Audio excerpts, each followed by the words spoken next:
شہسوار voice کے معزز ناظرین السلام علیکم۔ ایک دفعہ ایک آدمی نے اپنے بیٹے کو اپنے پاس بلایا اور اسے پٹے ہوئے 2 موزے دیے اور کہا کہ بیٹا میرے مرنے کے بعد دفنانے سے پہلے میرے پاؤں میں یہ پٹے ہوئے موزے پہنا دینا۔ بیٹے نے چپ چاپ وہ موزے لے لیے۔ کچھ دنوں کے بعد اس آدمی کا انتقال ہو گیا۔ اس آدمی کو غسل دینے کے بعد بیٹا وہ پٹے ہوئے موزے لے آیا اور کہا کہ میرے باپ کی خواہش تھی کہ مرنے کے بعد اسے یہ موزے پہنا کر قبر میں اتارا جائے۔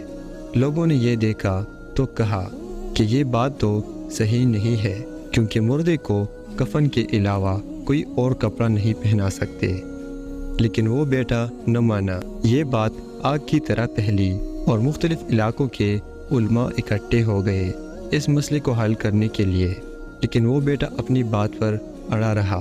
کافی دیر کے بعد ایک اور آدمی اس بیٹے کے پاس آیا اور کہا کہ تمہارے باپ نے مجھے یہ خط دیا تھا اور کہا تھا کہ میرے مرنے کے بعد جب سارے پریشان ہو تب یہ خط میرے بیٹے کو دے دینا۔ چنانچہ بیٹے نے وہ خط لے لیا اور پڑھا۔ اس میں لکھا تھا کہ اے بیٹے دیکھ، مرنے سے پہلے انسان کتنی جائیداد بناتا ہے، کوٹیاں، بنگلے، گاڑیاں اور بہت کچھ بناتا ہے، لیکن وہ اپنے ساتھ پٹے ہوئے موزے بھی نہیں لے جا سکتا۔ تو پھر اس ساری کمائی کا فائدہ کیا؟ اپنی دنیا سے زیادہ اپنی آخرت کی فکر کرنا اور مال جمع کرنے کے بجائے صرف دین کی خدمت کرنا۔